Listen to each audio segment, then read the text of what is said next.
tanda-tanda stres ya bisa jadi ada secara emosional, secara fisik, dan lain sebagainya. Depresi pun seperti itu. Jadi misalnya kesedihan yang berlarut-larut gitu kan. Jadi kadang juga nangis, mungkin nggak ada angin, nggak ada hujan, kok tiba-tiba pengen nangis ya, misalnya seperti itu. Selamat pagi semua sahabat Nova, saya Andita, biasa dipanggil Dita.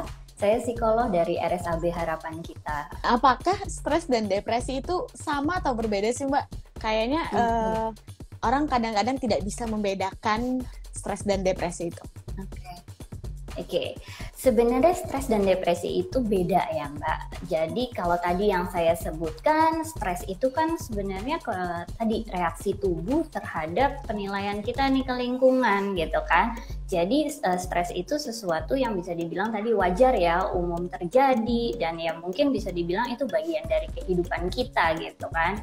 Tapi kalau depresi itu sebenarnya itu udah masuk ke gangguan psikologis.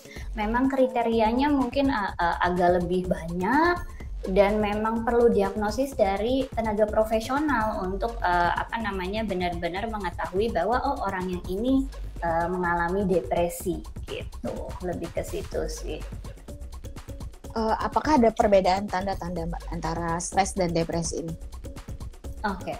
Sebenarnya mungkin kalau sekilas kelihatannya mirip ya Mbak ya. Jadi kan tadi kalau saya sebutkan tanda-tanda stres ya bisa jadi ada secara emosional, secara fisik, dan lain sebagainya. Depresi pun seperti itu. Jadi misalnya kesedihan yang berlarut-larut gitu kan. Jadi kadang juga nangis, mungkin nggak ada angin, nggak ada hujan, kok tiba-tiba pengen nangis ya, misalnya seperti itu. Kemudian ya tadi konsentrasi juga terganggu, bahkan mungkin aku udah nggak ada energi tuh untuk melakukan itu.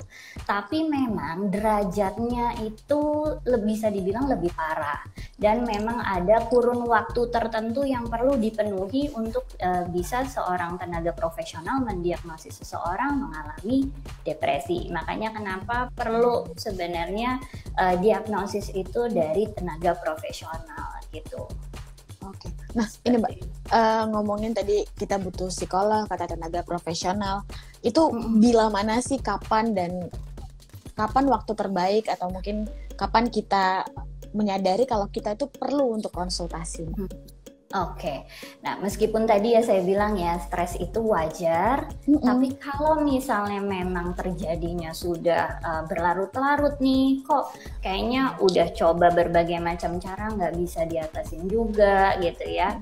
Kemudian kita merasa kayak, aduh kayaknya saya udah nggak bisa deh mengontrol ini sesuatu yang udah di luar kemampuan saya deh gitu.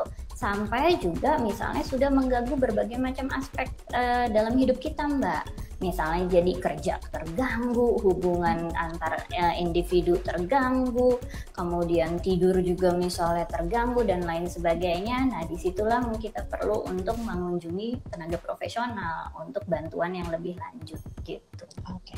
Berarti kita bisa melihat diri kita sendiri juga ya Mbak, untuk oh iya, ini saya udah terganggu beberapa aspek kehidupan, sehingga mungkin ini waktunya untuk konsultasi gitu.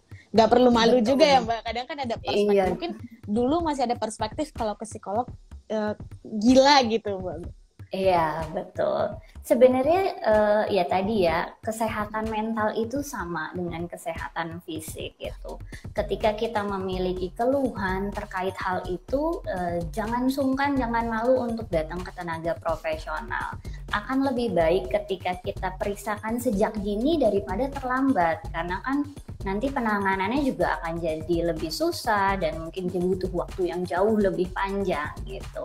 Datang ke psikolog, datang ke psikiater bukan berarti kita lemah, bukan berarti kita tidak mampu mengatasi semua hal, mengatasi masalah yang terjadi.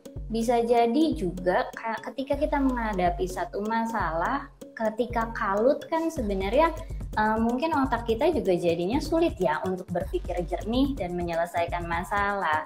Nah, disinilah bantuan profesional dibutuhkan, sebenarnya seperti itu gitu. Jadi jangan malu dan jangan takut untuk segera hubungi psikolog atau psikiater terdekat.